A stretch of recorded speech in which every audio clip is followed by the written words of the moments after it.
Why, hello there. This video is for Wooden Spoon Wargaming, and they had a thing where they were calling for people that maybe would like to be interviewed. So the format that I've chosen is to just answer the questions on a video, which I will send to them, and of course upload it to my own channel. Ugh. By the way, it's the last day in September in Utah. And Utahns, we sort of make fun of our weather that at certain times of the year, it's like it's all over. It'll be like freezing, and then summertime, and then it'll be raining, and then it'll be sunshiny, and then it'll be snowing, and this is that time of year. Like in the morning, it's like better bundle up. In the afternoon, it's like, oh God, it's so hot. I love it though. I moved to Utah in 2004. And it was, my favorite time of year was autumn, but once I moved to Utah, it became spring, because spring is really beautiful here. Utah's highland desert that's been colonized by humans. So all the trees here, there wasn't a giant forest and we cut down a bunch of the trees. Oh no, there was a desert and we planted a lot of trees. And so Utah's very cultivated, which makes spring a really amazing time because you see all these cultivated flowers. At least in my neighborhood, the yards are generally well tended. So anyway, Wooden Spoon Wargaming, I know nothing about them. I would like to, but here it goes. So hold on a second. Let me just. Yep. No, we're doing good for time. There we go. Okay, good. Okay, they say, welcome to this community spotlight session once again. This month I have had the privilege to interview, insert name here, Sean Gately of Blue Table Painting fame. And I get that a lot. I get people who are like I'll make a comment on YouTube, people are like, oh man, I'm fanboying out here. And I'm just like, all right, well, awesome. If you knew the truth, you'd be significantly less impressed. All right. Actually, if you knew the truth, your eyeballs would fly out of your head because it's so awesome. All right. Let's see. Basic questions. Can you tell the folks a little bit about yourself? Yep, sure can. Son of Southern California girl and Oregon gun-toting hillbilly. They warned her not to marry him, but here I am. And I grew up in Oregon, backwoods Oregon. I went on a Mormon mission and was Mormon for 27 years. Haven't been for 6 years. And what else? Hold on. So I went on a mission to South America. That was kind of a highlight of my life. Went to college for a degree in language arts Spanish. And then I moved to San Francisco at age 30. I was a 4th grade teacher for 4 years. And then I started Blue Table Painting in 2004. Moved to Utah. And I've been here going through my grand Utah adventure ever since. I've been divorced 4 years, just remarried 2 months ago. Never thought I would get married again, but here I am and loving it. All right. You know, it's easier the second time around because you really know what to expect. You know what to put in the contract. I handle myself so much better, you know. All right, let's see. How did you get into the hobby of tabletop wargaming? Hey, can I just go grab some water? Hold on a second. Trust me, man. It's going to be worth it.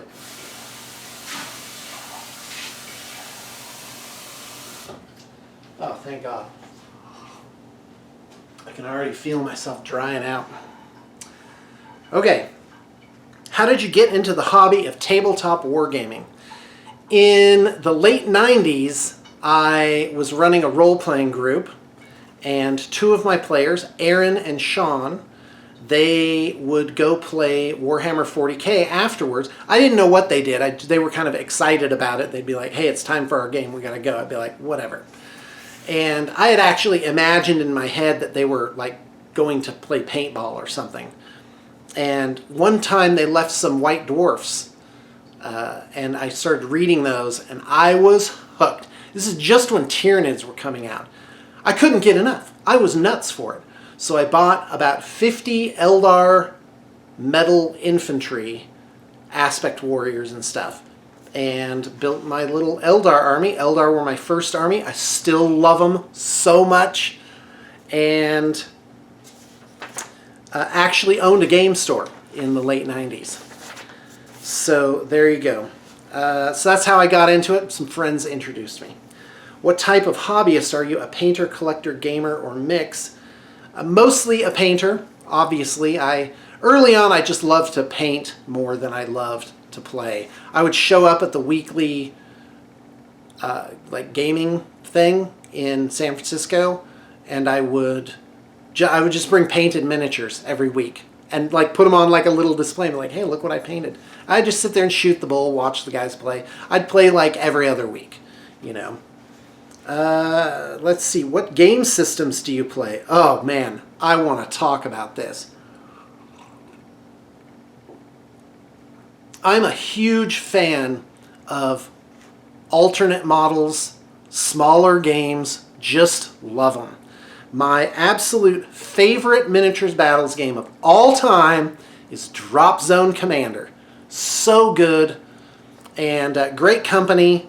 They've recently been taken over by another company, so I really don't know where things are with that. Of course, I play Warhammer 40K. I've owned almost every army in existence at some point in time and been able to play a ton of them.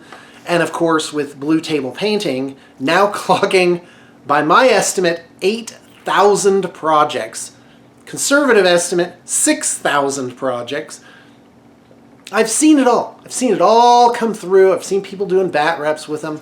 My people have, you know, they've had their armies. So I'm super jaded. Like, it takes a lot to impress me for me to go, oh wow, that's amazing. Never mind going to conventions and stuff and seeing displays that are just out of this world. So I love Age of Sigmar. If I had to pick one of those to play forever, it would definitely be Age of Sigmar. It's because I love the models and the setting and basically everything I could have dreamed for Warhammer Fantasy of like how the game could have been better and what I personally wanted in a game, and then add like 50% on top of that. That's Age of Sigmar. I got everything I wanted. It's tremendous. And I love playing miniatures battles. It's so awesome. As far as other games, role-playing games are now miniatures battles games, basically. A lot of great plastic coming out of China for Kickstarter board games. Oh man, just and inexpensive. Like, what more do you want? Like, it's $2 a fig, and if you're bargain hunting and get down to $1 a figure, that's just, and the quality's up, and man, what a time to be alive. So my favorite miniatures battles game, Pathfinder, is a role-playing game, Dungeons and Dragons. And the great thing about that is it never goes out of style. It's a game where really it's accepted widely to just change the rules. You have a dungeon master, he sort of moderates everything. It's great. And the systems are now designed to play miniatures with them as well. Of course, the original D&D was that way as well, because Dungeons & Dragons obviously grew out of wargaming in the 70s. And if you look at the old monster manual, the movement was in inches. Like, how many inches would they move? An inch was 10 feet, which is about the scale now. Almost. All right, guys, what's next? Are you simply a one-game person, or do you play many different games? Obviously, many different games. Guy, do I need to give a shout-out to other games? Oh, not that I can think of offhand. What was the thing that caught your eye most when you were first starting out? Well, I think I talked about that. I just loved kind of the role play of it.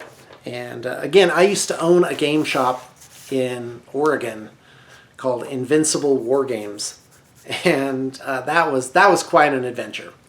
Man, I wish I could go back and like do it again, knowing what I know now. And then I think, well, what am I doing now that future me will look back and be like, oh, buddy, you should have quit all that and done this other thing. And I wonder what it is. Yeah, I'm going to figure that out. All right. What advice would you give someone just getting into the hobby or your younger self now that you have been involved in this for a while? Okay, let's think. Involved in what? If someone were starting a miniatures painting company, my advice would be keep it simple and go analog and just excel in your own sphere of influence. Do well with that. And then once that sort of fills up and it's solid and you're on good footing, then take the next step. Don't just charge off to build an empire. Your supply lines will get too weak on all levels. And my other advice would be have good relationships, but don't go out to make like a ton of them. Be very selective in the relationships, personal and professional, that you make. Make sure that it's something, like the people involved are people that you really think are wonderful and really want to work with them. There was a time when we were building bridges with like anybody we could lay hand, like 100 different companies. It's too much. Just pick a few. Just pick a few and be happy. So let's see, advice to younger self about life. Ugh, that's one of those things where later on I'm going to think of like all these things, you know. Go back to give advice to yourself. Don't worry, live in the moment. All those things that I used to be just worried out of my skull about, it turned into nothing. It's going to be okay. Just let things run their course. And if you can't do something about it, then don't. Just stop. Go do something else for the day or a week. And everything will correct itself. Even if a whole human life is uprooted from the planet, well, guess what? Everything just sort of heals around it and the river keeps on flowing. And so it's okay. Don't get worked up over things. So yeah, if I could go back, I'd find my inner peace more quickly. And that's something I might talk about in a little bit. Let's see. Now that have you ever had an extended period out of the hobby? No. I did sort of, in terms of running the company, there was a period of time where I was just like, I was overwhelmed and didn't so much want to do it anymore. But now I'm back, baby, and loving it. So let's see, extended period out of the hobby. No, not really. And I go back and forth between game systems. I did a lot of Age of Sigmar last year. Now I'm sort of swinging back into 40K. And yeah. I played War Machine Hordes. That game is deserving. It's well written, it's well supported. The models are so innovative.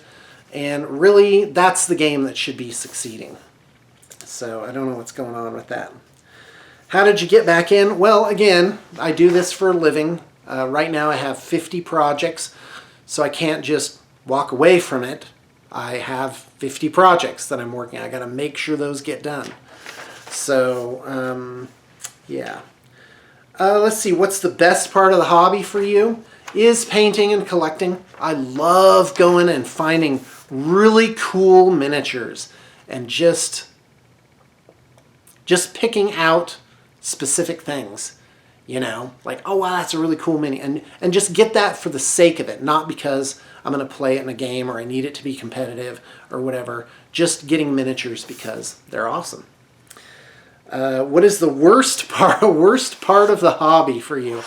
Let's make that business. What's funny is if Blue Table Painting is like, if we're really busy or if we're not as busy, I need more or less people. Like I have to bring on assistants and stuff. I know how to scale this up at least to 30 people. And so anyway, my least favorite part is packing packages. That's the thing I first get rid of.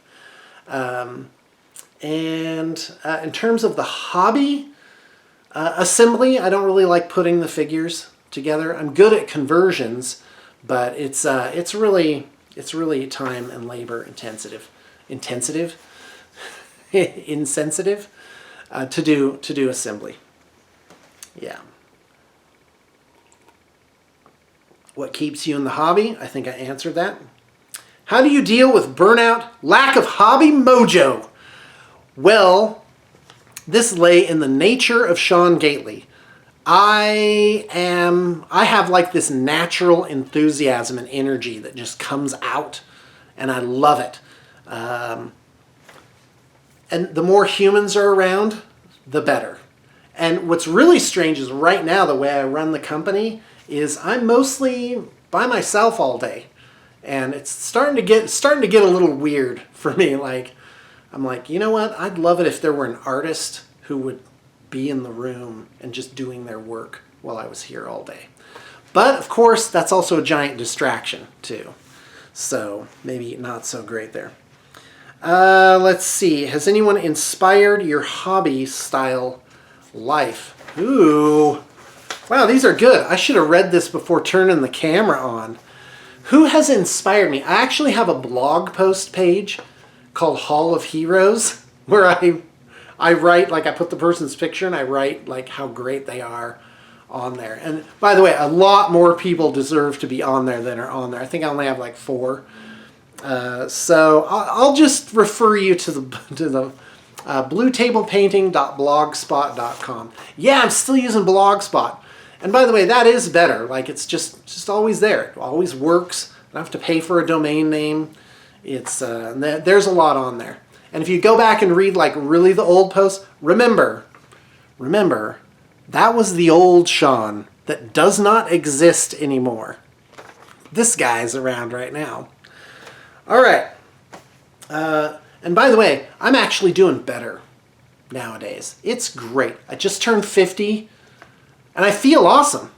I look good. I feel good. I've got my inner peace. I'm opening up this giant new chapter in my life. I was thinking this morning, you know how old I am? I'm 0. Next year I'll be 1. And that's how I'm counting it. Okay. Because you really can reinvent yourself. You can live a new life. I think humans were meant to do that. That forgetfulness is a blessing, and man, it is better just to let things go. Don't look for closure. Yeah, that would be advice to old self. Don't always go back and be like, oh, I got to seal up all this stuff. No. You're not going to do that. Don't waste your present trying to deal with stuff from way back there. Just move on. Just keep moving on. All right. Has anyone inspired you? Yeah, Rich Kilton was a great friend of mine. I don't see him hardly ever because I moved up to Salt Lake. It's like an hour drive. But he's always friendly. I know he's like around in the wargaming circles. But Rich was really good to me. He was really good to me. 2015 was like the worst year ever. And Rich came, he would just come down. He'd be like, I'm here to check on you, buddy. And when really nobody was doing it. So yeah, that guy's pretty awesome. And really, I would have to say the people that have worked at Blue Table Painting.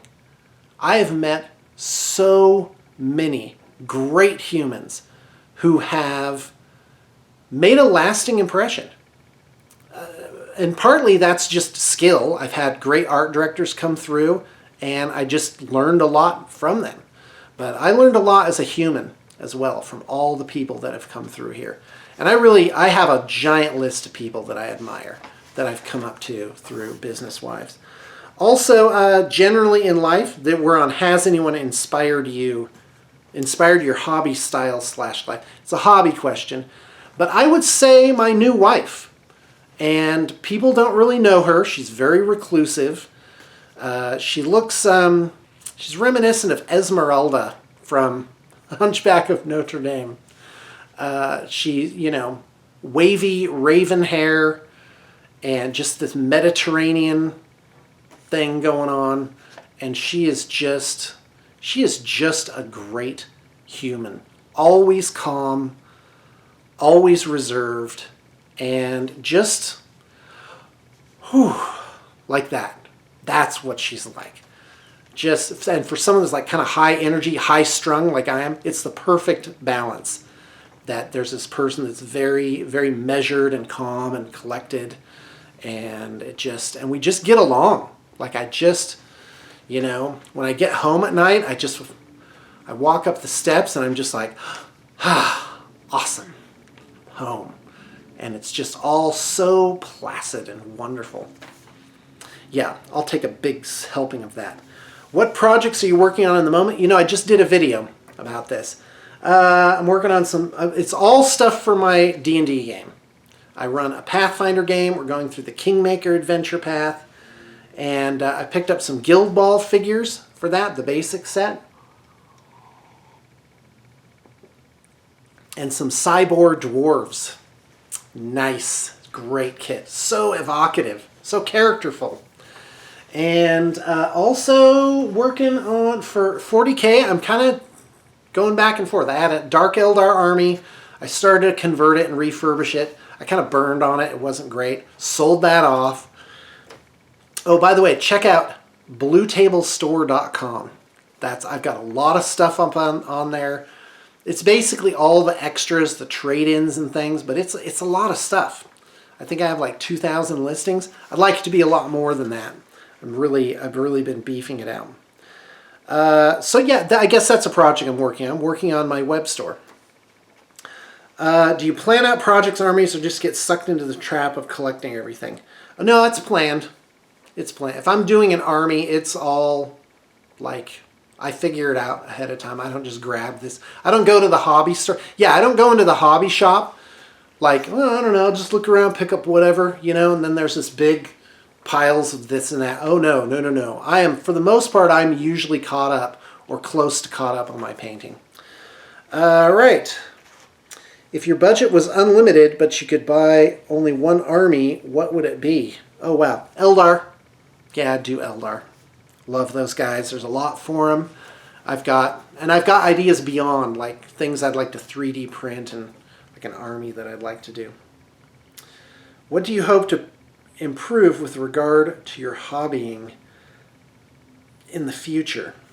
Okay, let's make that a business question. How do I hope to improve blue table painting? Well, you got to understand that blue table painting has been around for 16 years, and I have tried so many things. Different business models, doing it in different ways. So what I've done now over the last year to 2 years is I've taken all of that knowledge and wisdom and I've filtered it through and I've sort of gridded it into the best business model. So you want to know what the best business model is? The one I'm doing right now. But I would like to expand it just a little bit, maybe up to 50%, and get more of that sort of energy, but not let it get out of hand. So more energy, but then tightened up really tight. Now that's for the company and like in the near future. However, my vision, what I would really love would be a permanent Valhalla. This is a resort level facility and grounds that exists on its own. It doesn't need to sell anything. So I don't know how to make that happen. I have no idea. I imagine maybe like a benefactor will just drop out of the sky and be like, Sean, I love your idea. I want you to do it. Here's resources. And then just meet once a month saying, hey, here's what I'm doing, and just have those funds. And have effectively like a Rivendell. And just have guests out. Like, there's no tickets. It's just if I feel like it, I'll have a group out, run them through the adventure of a lifetime for Dungeons and Dragons, or a campaign for 40K, Age of Sigmar, whatever the game is, and just have a group out, maybe 6 to 12 people. And not, again, no tickets, but just because it's fun. Maybe we'll record it, throw it up on for public view, or maybe we won't. Just do it just because. So what I do as a positivity exercise, and in a way, I wouldn't call it goal setting, I'd call it vision setting. A vision is getting an idea of what you would like your life to be, but without really any way to get there. And you just have it. And that's a whole different conversation. But in my fantasy world, I live in West Vancouver, Canada. And my shop, basically my hobby mecca, is at 5363 Q Cliff Road. And that place is awesome. And if you want to come out, you just come out. So, and I don't know specifically in the future where this place might be. In some of my my writings, my fantasy journals, I have it in Colorado. It's up in the mountains. There's like a Valhalla up there. And that one's actually the largest one that I've mentally constructed. And what else? The other thing I've been looking at is Sundance. Sundance has a lot of great properties up there. And those would make great wargaming retreats. But have my fantasy role in life is Elrond. That I have people out to my Rivendell just because, and they have this wonderful, amazing experience, and they, you know, leave a little transformed. Yeah, that'd be awesome. But in the meantime, I'm just doing this. My business is running at this smooth sort of bedrock level. In my personal life, I have peace inside. I feel good almost all the time. And I love what I do. I've started to do battle reports again. I'm always working on my different projects. So life is good. And quite frankly, I'm at halftime right now. And I look back at my life with great satisfaction. I've done a lot. I've failed a lot, succeeded. And definitely can't say that my life has lacked adventure. It's been really, really amazing. All right, well, guys, that is it. Is that the last question? Oh, no. Here you go. Feels like I should end with that. Where are we now? We're at almost a half hour. I'll just rip through these other ones. Has your hobby enjoyment ever suffered from having a business related to what started off as a hobby? Nope. It's even better. Because I don't have to go do this other thing and then just like, oh, I wish this were over so I could go do my war game stuff. Nope, I'm just in it all the time. Has not ruined it. It's better. How do you choose your painters to work for you? Do you go out and headhunt people? Oh, wow. Okay, great. I put an ad up online, and I usually get about 20 applications. I narrow that down to 4, usually 10, like they're halved just immediately. People who live out of state or clearly have no skill in this area, you know, stuff like that. Then I bring on 4 for basically trial runs to give it a shot. And then usually I end up with 1 or 2 that stay and are good. So, and I live in Salt Lake, which is a metropolitan area, and also with a really large art community. So a lot of my artists... Who is it? Oh, that's my wife. Okay, hold on just a minute. Have you ever looked at a finished commission and thought you wouldn't mind keeping it for your personal collection? All the time. Oh, yeah. Yeah, what's the process that someone would need to go through from having an idea of wanting to get an army painted by your company to the finished product? Email me anything, just like, hey, I'm thinking of having a What's It Army done.